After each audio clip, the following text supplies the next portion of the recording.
말씀의 제목은 그의 은총은 평생이로다입니다. 시편 30편 말씀을 중심으로 하여 함께 은혜 나누기 원합니다.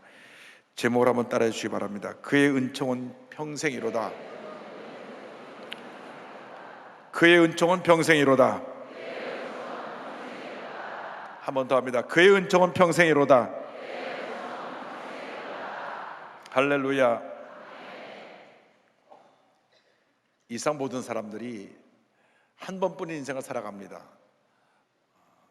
두 번 인생을 사는 사람은 한 사람도 없습니다. 그런데 모두가 자기가 세상의 중심이 되어서 자기가 자기 삶의 주인이 되어서 살아갑니다. 그러다 보니까 모든 것이 자기 중심적이고, 다시 말하면 이기주의적이고 자기 주관적입니다. 그래서 나와 뜻을 같이 하는 사람들을 좋다고 생각하고, 나와 뜻이 다른 사람은 틀렸다고 생각하고 같이 하려고 하지 않습니다. 그런데 이게 문제가 예수를 믿고 나서도 그 모습을 버리지 못하는 것입니다. 신앙생활 하면서도 늘 자기 중심적으로 모든 걸 생각하고 판단하기 때문에 은혜 받는 것도 굉장히 선별적입니다. 듣다가 날 야단치는 것 같으면 오늘 은혜가 안 돼. 또 말씀을 듣다가 본인에게 감되는 말씀이 들리면 오늘 참 은혜로운 말씀 들었다고 말합니다. 똑같은 말씀인데도 듣는 귀에 따라서 은혜가 되기도 하고 은혜가 안 되기도 하는 것입니다. 문제는 어디 있느냐 하면, 예수를 믿고 난 다음 신앙생활의 주체가 내가 아니라 우리 주님이 되셔야 되는데, 아직도 내가 주님 대신에 내가 주인이 되어서 모든 것을 판단하고 결정하고 정죄하기 때문에 이런 문제가 생겨나는 것입니다. 예수를 오래 믿은 것이 중요한 것이 아닙니다. 달라져야 합니다. 10년 교회를 다녔다고, 20년 교회를 다녔다고 그것이 훌륭한 신앙의 모습을 말하는 것은 아닙니다. 여전히 자기 중심적으로 신앙생활하고 있다고 하면 그는 지금 잘못 믿고 있는 것입니다. 예수 믿고 바뀌어야 됩니다. 근본이 바뀌어야 되는 것입니다. 내가 내 삶의 중심이 아니라 주님이 내 삶의 중심이 되시는 삶으로 바뀔 때 그것이 진정한 신앙생활이 되는 것이고, 그것이 성숙한 신앙인의 모습이 되는 것입니다. 우리 주님은 참으로 좋으신 주님이십니다. 우리가 그렇게 부족하고 연약한 모습을 지니고 신앙생활하고 있음에도 불구하고 우리를 여전히 사랑하시고 용서하시고 우리를 이끌어 주시는 참으로 좋으신 우리 주님이 되십니다. 그래서 예수 믿고 나서 우리의 일생은 감사의 일생이 되어야 합니다. 감사는 신앙의 성숙도하고 비례합니다. 믿음이 많이 자란 사람, 믿음의 사람들은 감사를 많이 하고, 믿음 없는 사람들은 늘 쉽게 불평하고 원망하고 남을 비판합니다. 여러분, 주님 안에서 성숙한 그리스도인이 되어서 넘치는 감사의 삶을 살아가기를 주님의 이름으로 축원합니다. 무엇보다도 감사한 것은 내가 말할 수 없는 어려움과 문제를 만났을 때 주님이 그때 나를 그 모든 어려움에서 건져주시고 문제를 해결하고 어려움을 이길 수 있게 만들어 주신다고 하는 것입니다. 먼저 절망에서 건져주신 하나님에 대해서 함께 말씀을 나누기 원합니다. 시편 30편 3절은 이와 같이 말씀합니다. 야훼여, 주께서 내 영혼을 수월에서 끌어내어 나를 살리사 무덤으로 내려가지 아니하게 하셨나이다. 수월이라고 하는 것은 죽은 다음에 가는 곳입니다. 그러니까 얼마나 그가 힘들고 어려웠든지 내 영혼이 마치 죽은 자의 모습과 같습니다. 너무나 힘들고 고통스럽고 어렵습니다. 이런 고백을 하고 있는 것입니다. 사람이 살다 보면 예기치 않은 어려움이 다가옵니다. 믿었던 사람이 배신할 때 그 상처가 얼마나 큰지 모릅니다. 제가 잘 아는 회사 CEO가 되신 분이 말씀하기를, 정말로 그 회사에서 충성하고 20년 넘게 요직을 다 거치고 해서 모든 중요한 서류를 다 맡겼는데 나중에 정리되어서 퇴사할 때가 되니까 회사 기밀을 빼돌려 갖고 딴 데 유출시켜서 큰 손해를 입혔다는 얘기를 들었습니다. 그렇게 믿었던 사람인데 하루아침에 배신자가 된 것입니다. 사람에게 배신당하는 것처럼 큰 고통이 없습니다.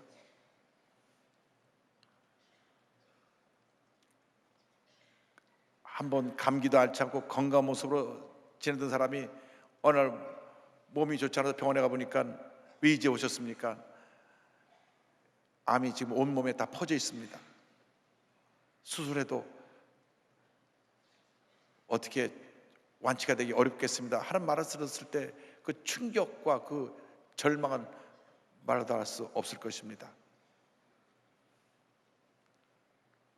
가정에 문제가 생겨났을 때 착하던 아이가 어느 날 갑자기 사춘기에 접어들면서 나쁜 친구를 막 사귀고 집을 나가고 잘못된 일을 행해서 경찰에 붙잡혀 왔을 때 부모님의 마음은 무너집니다. 참으로 힘든 것은 이렇게 힘들고 어려움을 당할 때 내 옆에 있던 사람들이 하나둘 떠난다는 것입니다. 사람이 잘 될 때는 문전성시를 이룬다고 사람들이 많이 찾아옵니다. 잘 될 때, 높은 자리에 있을 때는 막 사람들이 찾아와서 덕담을 하고 명절 때가 되면 선물을 바리바리 싸들고 와서 쌓아놓고 갑니다. 그런데 내가 그 좋은 자리에 있다가 내려 앉으면 그냥 썰물 빠진 사람들이 쫙 떠나가 버리는 것입니다.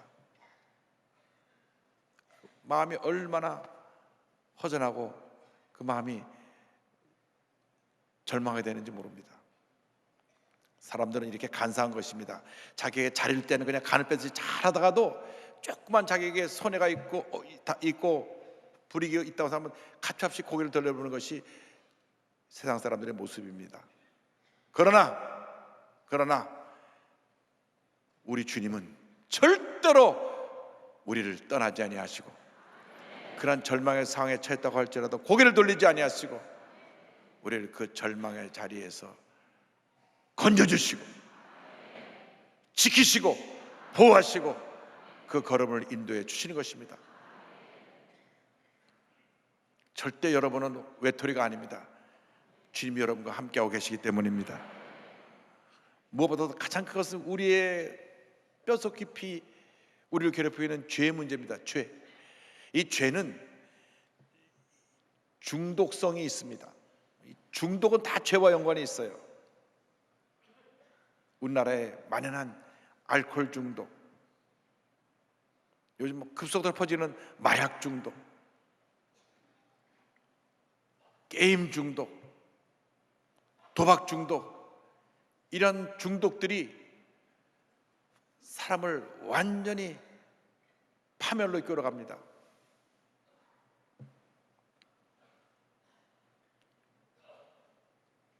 술 취해서 운전대를 잡으면 안 되는데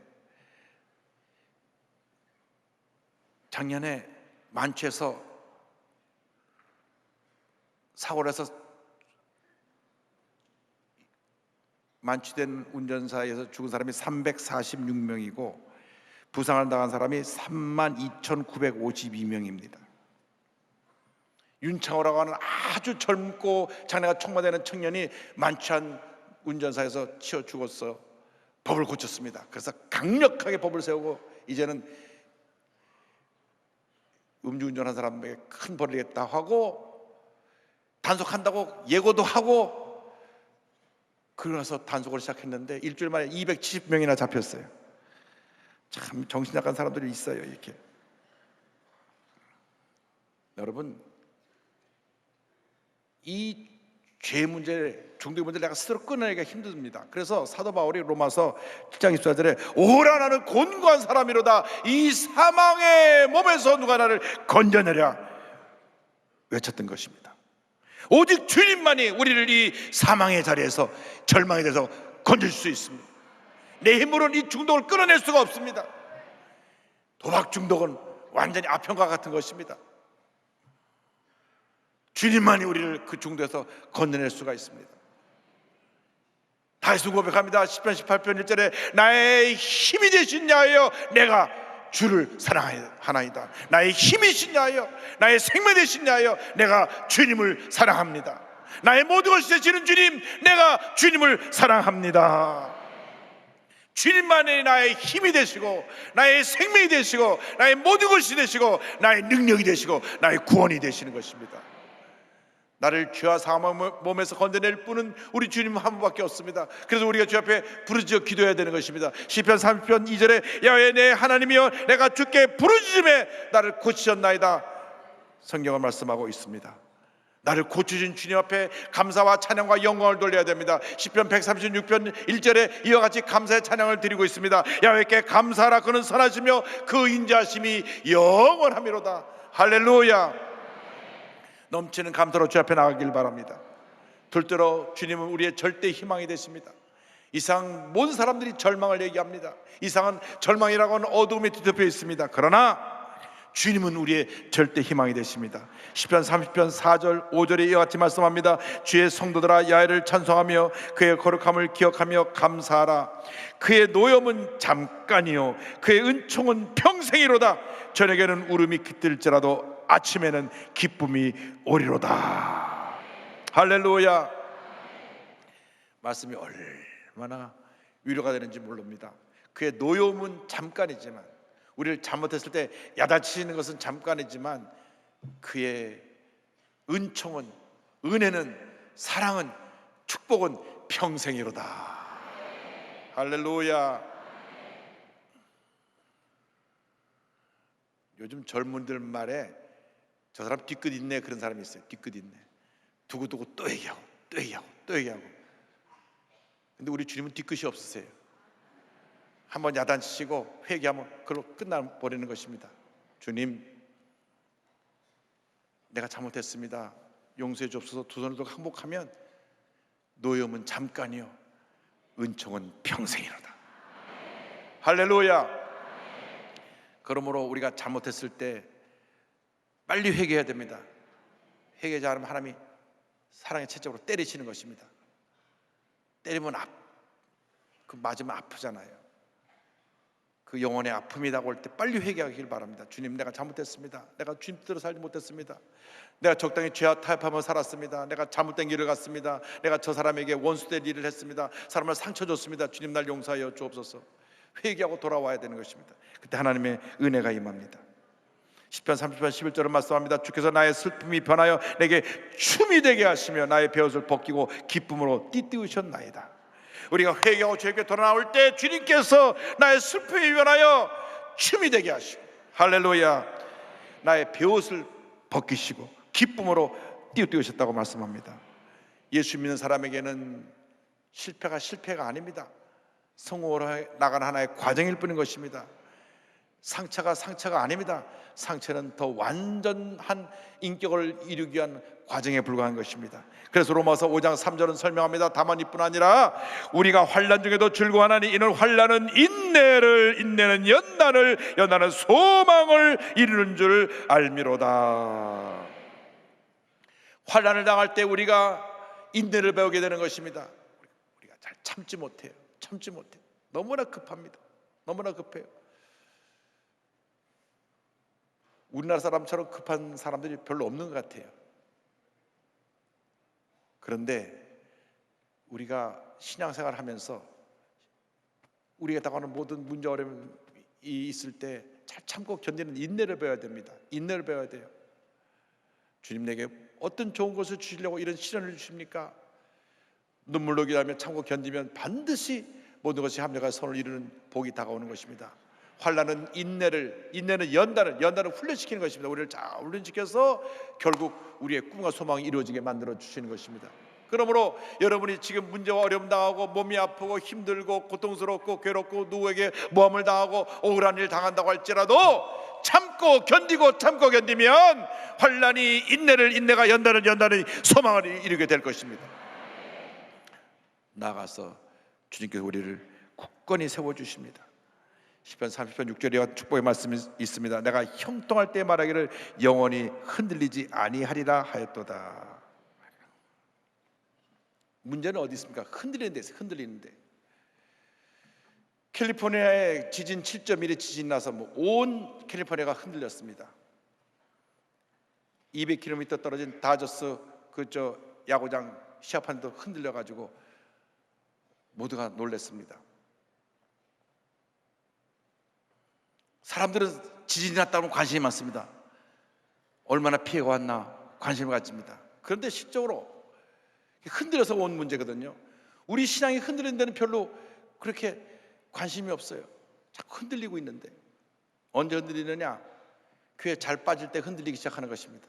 한 번 빠져 한 번 흔들리고 두 번 흔들리고 세 번 흔들리고 왔다 갔다 흔들리다가 결국은 주님이 멀어지는 것입니다. 절대로 특별한 일이 없는 한 들켜서 실려 와서라도 예배는 드려야 되는 것입니다. 예배 아멘 안 하는 사람들은 뜨끔한 게 있는 것 같아요. 여러분, 예배가 생명입니다. 살아계신 주님을 만나는 시간이기 때문에 언제 어느 순간 주님이 나를 타치할지 모르시기 때문에 우리가 주일 성수를 해야 되는 것입니다. 저희 할아버님이 저희 신앙교육 시킬 때 주일 성수를 생명같이 네가 지키고 주일날은 예배드리는 일에 전념을 다해야 된다고 가르쳐 주셨어요. 그리고 저에게 11조를 가르쳐 주셨습니다. 두 가지 가르쳐 주셨는데 그것이 오늘날 제가 이만큼 주님을 섬길 수 있도록 은혜 받는 그 길을 보여주신 것 같습니다. 여러분, 평상시 우리가 주님과 교제할 시간이 별로 없습니다.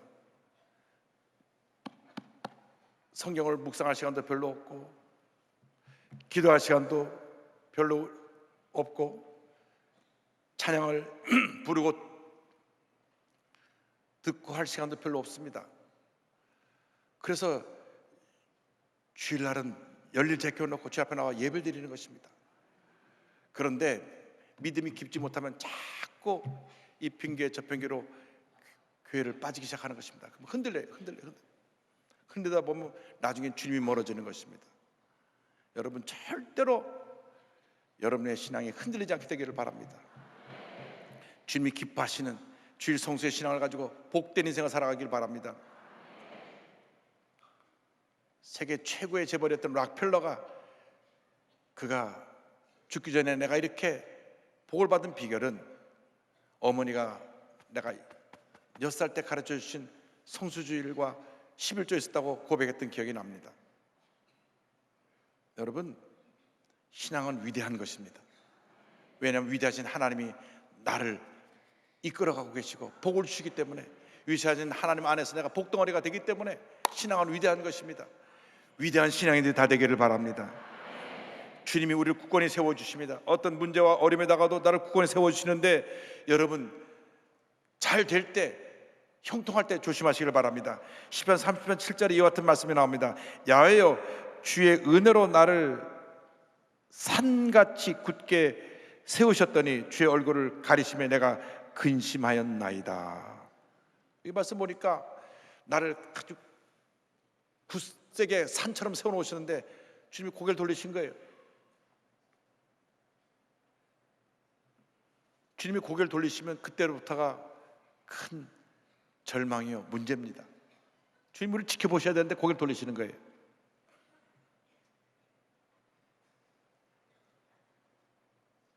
왜 그러냐?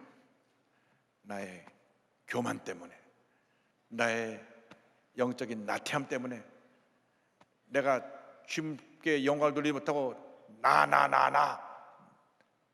그때 주님이 고개를 돌리시는 것입니다. 다윗이 잘 나갈 때 그가 영적으로 나태해짐으로 말미암아 하나님의 고개를 돌리셨습니다. 전쟁에 나가기만 하면 승리했거든요. 백전백승했거든요. 그런데 한참 전쟁 중에 그날따라 전쟁터에 나가지 않았습니다. 물론 너무 피곤하고 스트레스가 많으니까 좀 잠을 푹 잤겠죠. 물론 그런 쉼도 필요합니다. 재충전을 위해서. 그러나 육신이 쉼과 동시에 영적인 긴장까지 풀어버리면 큰일 나는 것입니다. 보니까 잠도 막 하루 종일 자서 오후에 늦게까지 자고 깨어났어요. 굉장히 피곤했던 모양입니다. 깨어나서 그가 잘하는 찬송 많이 부르고 기도하고 성경 받더라면 안 무너지죠. 왜 무너집니까?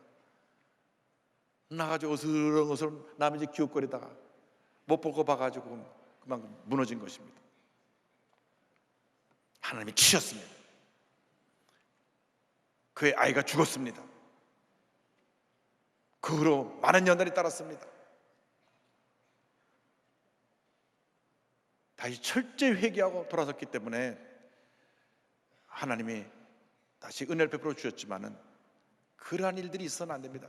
여러분이 굳건히 여러분의 자리를 지키고 여러분을 굳게 세워서 주님께 영광 돌리는 삶을 살아야 되는 것입니다. 고린도서 10장 12절 말씀입니다. 그런즉 선줄로 생각하는 자는 넘어질까 조심하라. 늘 우리가 잘 될 때, 칭찬받을 때, 박수갈채 받을 때 조심하고 겸손하고 주님이 날 사용하신다 생각하고 주님께 영광을 돌리는 여러분 모두가 되기를 바랍니다. 골로새서 2장 6절 7절에 이와 같은 말씀이 나옵니다. 그러므로 너희가 그리스도 예수를 주로 받았으니 그 안에서 행하되 그 안에 뿌리를 박으며 세움을 받아 교훈을 받은 대로 다 같이요 믿음에 굳게 서서 감사함을 넘치게 하라. 믿음에 굳게 서서 감사함을 넘치게 하라. 믿음에 굳게 서서 감사함을 넘치게 하라. 감사함을 넘치게 하라. 할렐루야. 감사는 신앙의 성숙도와 함께 비례합니다. 믿음이 큰 사람, 성숙한 사람은 넘치는 감사를 드리고, 믿음이 없는 사람, 초보적인 신앙에 머물러 있는 사람은 늘 불평하고 원망하고 남탓만 합니다. 저 사람 때문에 이렇게 됐어, 저 사람 때문에 이렇게 됐어, 저 사람도 이렇게 됐어, 이렇게 얘기합니다. 여러분, 은혜 받은 사람들은 다 제 탓입니다. 다 제 탓입니다. 제가 잘못했습니다. 제가 부족해서 그랬습니다. 제가 문제가 많습니다. 그렇게 하면 더 이상 문제가 안 생깁니다. 나 죄 없어요. 저 사람이 그랬어요. 이렇게 되면 싸움이 되는 것입니다. 여러분, 성숙한 신앙이 되길 바랍니다. 하나님께 인정받는 신앙이 되길 바랍니다. 믿음을 지키고 굳건히 서서 감사함을 넘치게 하는 주님의 귀한 일꾼들이 되기를 바랍니다. 전영대 목사님 두 다리를 쓰지 못하시는데 지금까지 지난 40년간 10,000번 넘게 찬양 간증 집회를 하신 참으로 은혜가 충만한 우리 복음성가 가수이자 목사님이신데, 이분이 부른 찬송들이, 복음성가들이 사람들의 마음을 감동시켰습니다. 누군가 널 위해 기도하네, 세상에서 방황할 때 나 주님 몰랐네. 여러분들이 귀에 익숙하게 들었을 것입니다. 그런데 이분의 그렇게 되게 된 데는 배경이 있습니다. 어릴 때 교회를 따라 나갔는데 사춘기 때 몸이 아프니까 하나님 살아계시면 내가 몸이 왜 아프냐고, 그리고 교회를 안 나갔습니다. 그리고 세상으로 흘러나갔습니다. 가수의 길을 갔습니다. 그래서 그 청년 때 노래 잘 부른다고 여기저기 부림을 다니면서 가수로서 세상 노래를 막 불렀습니다. 누가 예수 믿으라고 전도하면 그거 다 거짓이라고 만들어낸 얘기라고 오히려 면박을 주었습니다. 근데 어느 날 무대에서 노래 부르다가 쓰러졌어요. 병원에 실려갔는데 이게 웬일입니까? 소아마비입니다. 한쪽이 이미 소아마비가 많이 진행돼서 쓸 수 없게 됐고, 그 한쪽 다리도 제대로 쓰지 못하게 되어서 평생 목발을 짚고 다니게 되었습니다. 그 당시만 해도 장애를 가진 사람들에 대한 편견이 있었고 인권이 보장되지 않았던 때였기 때문에 그는 더 이상 설 곳이 없게 되었습니다. 아무도 그를 세우지 않았습니다. 그래서 그는 비관하고 죽어야 되겠다, 자살을 4번이나 시도합니다. 그런데 4번째 자살을 시도하러 가는 길에 우연히 자기가 옛날에 다녔던 교회 목사님을 길에서 만납니다. 우연이 아니죠. 하나님이 길에 예배해 놓으신 것입니다. 그래서 목사님을 따라서 오살레 기도원에 들어가가지고 기도를 해서 통곡하고